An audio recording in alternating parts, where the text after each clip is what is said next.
तो आप सभी को मेरा नमस्कार। काइनेटिक्स चैप्टर हमने लास्ट किया था, अब इलेक्ट्रोकेमिस्ट्री चालू करेंगे क्लास 12th का। इसको भी जल्दी से जल्दी कंप्लीट करने की कोशिश करेंगे, ज़्यादा टाइम नहीं वेस्ट करेंगे, स्टार्ट करते हैं। इलेक्ट्रोकेमिस्ट्री पढ़ना है हमें। इस दुनिया में सबसे इम्पोर्टेंट चीज़ होती है मैटर, उसके बाद जो दूसरी इंपॉर्टेंट चीज़ होती है वो होती है एनर्जी।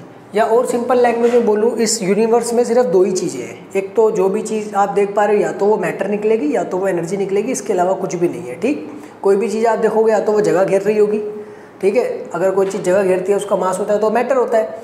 दूसरी चीज़ जो एग्जिस्ट करती है जैसे कि लाइट जगह नहीं घेरती but light is the form of energy, ठीक है ना। साउंड कोई जगह नहीं करता लेकिन is the form of energy. Electricity is the form of energy, heat is the form of energy. जो भी चीज़ उसके अलावा आप देख रहे हो वो एनर्जी की कोई ना कोई फॉर्म होगी। तो इस यूनिवर्स में सिर्फ दो ही चीज़ें होती हैं, यह एक मैटर, दूसरा एनर्जी, इसके अलावा कुछ नहीं होता। तो हमें एनर्जी के बारे में पढ़ना है। यहाँ पर एनर्जी के बारे में दो चीज़ें पढ़नी होती है। एक तो एनर्जी का पढ़ना होता है ट्रांसफर ऑफ एनर्जी, मतलब एनर्जी एक जगह से दूसरी जगह जाए, जो कि आप पहले ही पढ़ चुके हो। In the form of heat, in the form of work. चाय का कप आपने गर्म करके रख दिया, थोड़ी देर बाद वो ठंडा हो जाता था, हीट सिस्टम से सराउंडिंग में चली आती थी। आप 11th में पढ़ के आए होगे थर्मोडाइनमिक्स, है ना।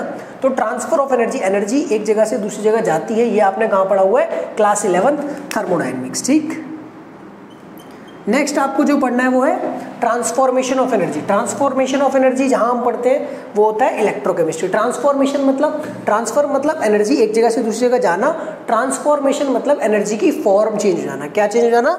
एनर्जी की फॉर्म चेंज हो जाना। अगर हमारे पास जैसे हीट एनर्जी है तो लाइट एनर्जी हो जाना है ना, फॉर्म चेंज हो जाना, उसे हम कहते हैं ट्रांसफॉर्मेशन।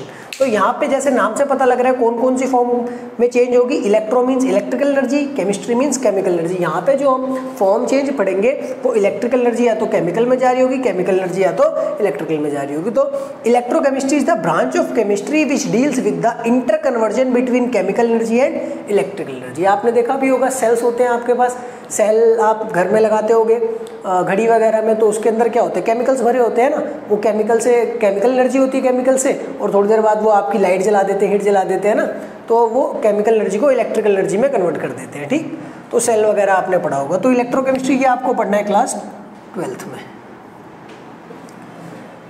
इलेक्ट्रोकेमिस्ट्री की डिफाइन लिखी हुई है, देख लेना अपने आप। इलेक्ट्रोकेमिस्ट्री है ना, इस चैप्टर में हमें दो पार्ट में पढ़ेंगे, एक पार्ट कंडक्टेंस, एक पार्ट सेल।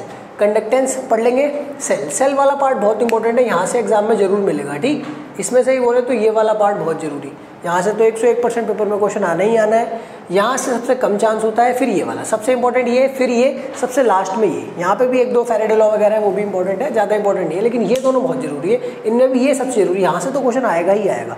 ठीक, तो एक एक करके चालू करते हैं, फिर जब तक आप नोट करो इसे। ये हो गया इंट्रोडक्शन चैप्टर का। हाँ जी, तो चैप्टर स्टार्ट करते हैं।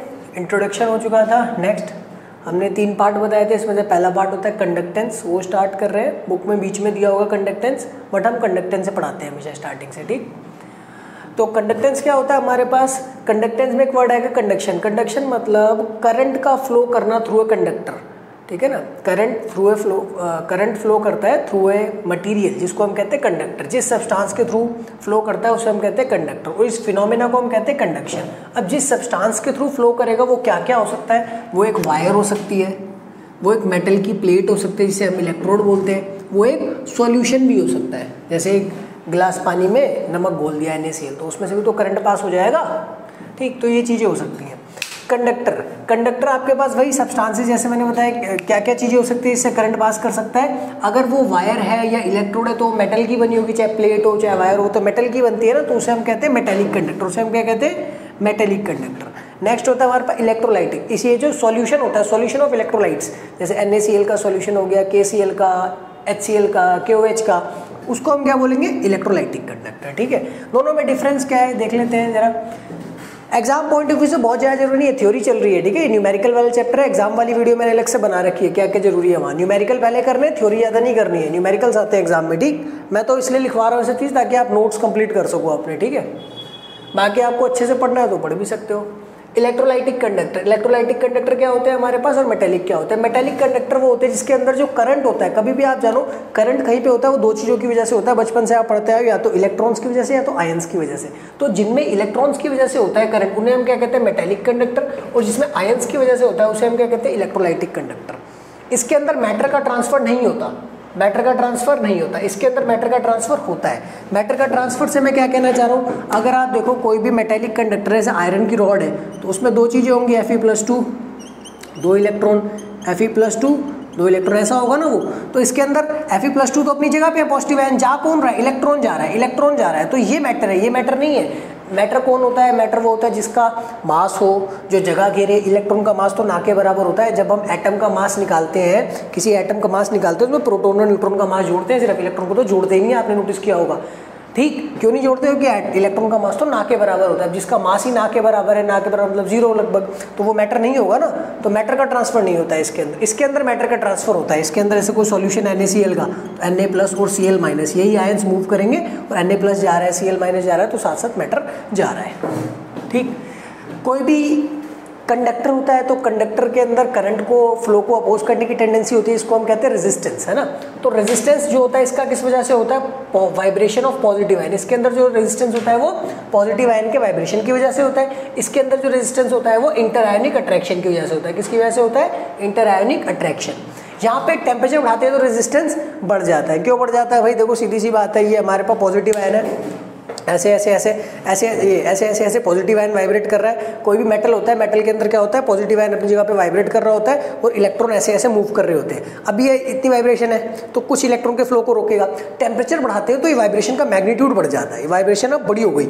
जब वाइब्रेशन बड़ी हो गई तो आप पहले अगर 3 इलेक्ट्रॉन को रोका तो आप और ज़्यादा इलेक्ट्रॉन को 5, 7, 10 इलेक्ट्रॉन्स को रोकेगा। वाइब्रेशन बढ़ जाएगा तो ज़्यादा इलेक्ट्रॉन के फ्लो को रोकेगा। ज़्यादा इलेक्ट्रॉन के फ्लो को रोकेगा तो करंट कम हो जाएगा। करंट कम हो जाएगा तो रेजिस्टेंस बढ़ जाएगा। ठीक, इसके अंदर resistance decreases with increase in temperature. Temperature बढ़ाते हैं तो पार्टिकल्स की काइनेटिक एनर्जी बढ़ती है। पार्टिकल्स की काइनेटिक एनर्जी बढ़ती है, पार्टिकल जल्दी जल्दी भागते हैं। तो Na+ और Cl- जल्दी जल्दी भागेंगे, जल्दी जल्दी भागेंगे तो ज़्यादा करंट लेके जाएंगे। ज़्यादा करंट लेके जाएंगे तो करंट बढ़ जाएगा। करंट बढ़ जाएगा तो रेजिस्टेंस घट जाएगा। ये फैराडे लॉ को ओबे नहीं करते हैं, फैराडे लॉ को ओबे करते हैं। फैराडे लॉ क्या होते हैं ये आगे देखेंगे, चैप्टर एंड जब होगा। इलेक्ट्रोलाइटिक सेल के अंदर है Faraday law of electrolysis, first law, second law. इसको नोट करो, आगे बढ़कर आते हैं फिर। हाँ जी, तो इसके बेसिक्स देखने हैं कंडक्टेंस के। थोड़े से डेफिनेशन वगैरह नहीं लिखेंगे, सीधे सीधे फॉर्मूले लिखेंगे। फॉर्मूले जरूरी है, फॉर्मूले याद रखेंगे, यूज़ होंगे, बेसिक फॉर्मूले। ओम्स लॉ, ओम्स लॉ आप सब जानते हो, current is directly proportional to voltage applied, है ना। जितना ज़्यादा आप वोल्टेज दोगे उतना ही ज़्यादा करंट आएगा। ठीक, इसी को इम्प्लाई करके कह सकते हैं voltage is directly proportional to current. Directly proportional का साइन हटाएंगे, कांस्टेंट आएगा, इसे हम कहते हैं आर। आर यहाँ पे क्या होता है, resistance. V = IR Ohm's law का फॉर्मूला होता है, ये आपको याद होना चाहिए। रेजिस्टेंस क्या होता है, करंट के फ्लो को अपोज करने की टेंडेंसी, है ना। हर कंडक्टर के पास एक टेंडेंसी होती है। ऐसे जितना भी अच्छा पढ़ने वाला बच्चा हो, बट उसके मन में हमेशा रहता है चल यार अब आज नहीं पढ़ते, कल नहीं पढ़ते, एक आध दिन तो आ ही जाता है। कुछ बच्चों में ज़्यादा होती है वो टेंडेंसी, कुछ में कम होती है। ऐसे ही कंडक्टर में भी होता है। हर कंडक्टर में कुछ ना कुछ रेजिस्टेंस होता है। जिसमें ज़्यादा रेजिस्टेंस होता है तो वो इंसुलेटर बन जाता है, इसमें कम रेजिस्टेंस होता है तो वो कंडक्टर हो जाता है। ठीक, तो रेजिस्टेंस हमारे पास, रेजिस्टेंस की ऐसा यूनिट होती है ओम। रेजिस्टेंस डायरेक्टली प्रोपोर्शनल होता है लेंथ के, इनवर्सली प्रोपोर्शनल होता है एरिया के, area of cross section. Combine करते हैं तो directly proportional L, inversely proportional A। Directly proportional का साइन हटाएंगे, ρL/A बनेगा। तो ये फॉर्मूला याद रखना। रेजिस्टेंस का फॉर्मूला क्या होता है, ρL/A। यहाँ पे रो एक अगेन कांस्टेंट है जिसको हम कहते हैं रेजिस्टिविटी या स्पेसिफिक रेजिस्टेंस। ध्यान रखना, कई बार क्वेश्चन में आपको बोला जाएगा कैलकुलेट स्पेसिफिक रेजिस्टेंस, तो आप रेजिस्टेंस मत निकाल देना। ठीक, वहाँ पे आपको क्या निकालना है, स्पेसिफिक रेजिस्टेंस निकालना है। ठीक, रेजिस्टिविटी निकालनी है, रेजिस्टेंस नहीं निकालना। रो की यूनिट क्या होती है, ओम मीटर। अगर निकाल पाते, याद रख लेते तो ठीक है, नहीं याद रख पाते तो फॉर्मूले से निकाल सकते हो। यहाँ से रो का फॉर्मूला क्या बनेगा, RA/L।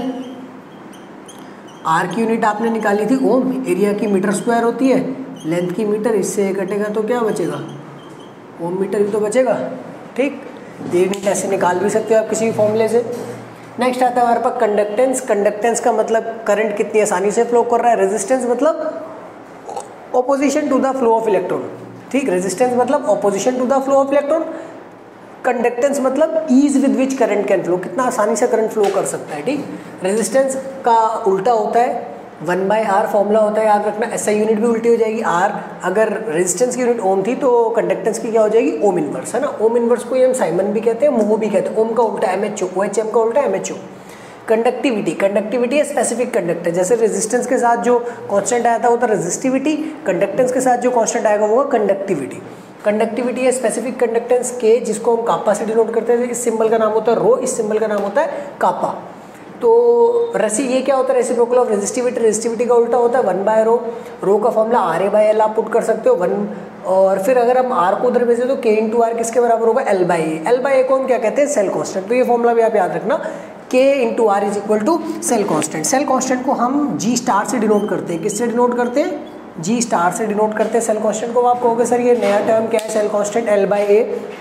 मैं समझा देता हूँ क्या होता है। देखो जितने भी इलेक्ट्रोलाइटिक कंडक्टर होते हैं, इलेक्ट्रोलाइटिक का मतलब हो गया जिसमें सॉल्यूशन वाले, जैसे एक गिलास पानी में NaCl चम्मच, एक चम्मच नमक आपने मिला दिया, NaCl सॉल्यूशन बना लिया। अब उसका जो रेजिस्टेंस होगा वो आप कैसे निकालोगे, देखो मेटल का जो होता है, वायर का रेजिस्टेंस होता है वो तो हम निकाल लेते हैं मीटर ब्रिज, व्हीटस्टोन ब्रिज से कनेक्ट करके, बट सॉल्यूशन को आप कैसे कनेक्ट करोगे। सपोज किसी लिक्विड में भर के आपने 2 तारें छोड़ी और मीटर ब्रिज से कनेक्ट करने गए, वो तारें आपस में टकरा गई तो फ्यूज़ हो जाएगा, शॉर्ट सर्किट हो सकता है वहाँ पे, है ना, शॉर्ट सर्किट वहाँ पर हो सकता है। तो इसी चीज़ को प्रोटेक्ट करने के लिए हम लोग क्या करते हैं, ग्लास की ट्यूब बना लेते हैं जिसके अंदर ये फिक्स रहता है, मेटल की वायर्स फिक्स रहती हैं। इससे फिर आप अपनी जो मर्जी मेटल की वायर फर्दर कनेक्ट करो और यहाँ से आप सॉल्यूशन भर दो, इसको फिर अपना मीटर ब्रिज, व्हीटस्टोन ब्रिज से कनेक्ट कर लो, ये कभी भी आपकी नहीं टकराएंगी। तो ये ग्लास की ट्यूब का ही नाम क्या होता है, कंडक्टिविटी सेल। सेल हो गया। अब ये सेल अगर फिक्स है तो इसका आप ये बताओ, इसकी लेंथ फिक्स रहेगी, अगर सेम सेल यूज़ किया तो लेंथ इतनी रहेगी, एरिया भी फिक्स रहेगा। तो L/A का जो रेशियो होता है उसे हम क्या कहते हैं, सेल कांस्टेंट। जब तक आप सेल चेंज नहीं करोगे सेल कांस्टेंट भी चेंज नहीं होगा, सेल सेम रहेगा, सेल कांस्टेंट भी सेम रहेगा। सॉल्यूशन चाहे इसके अंदर KCl भर लो, NaCl भर लो, चाहे KOH भर लो, सबके लिए सेल कांस्टेंट क्या रहने वाला है, सेम रहने वाला है। जब तक वो बोले ना क्वेश्चन में कि सेल कांस्टेंट चेंज हुआ है, जब तक सेल कांस्टेंट चेंज नहीं होगा। तो इसके ऊपर एग्जाम्पल भी है, बहुत प्यारा एग्जाम में आया हुआ क्वेश्चन है, कराएंगे आगे जब टाइम मिलेगा। इतना नोट करो, आगे बताते हैं। तो आप सभी का धन्यवाद, मिलते हैं नेक्स्ट वीडियो में। आज के लिए इतना ही रखते हैं, आगे नेक्स्ट वीडियो में करेंगे।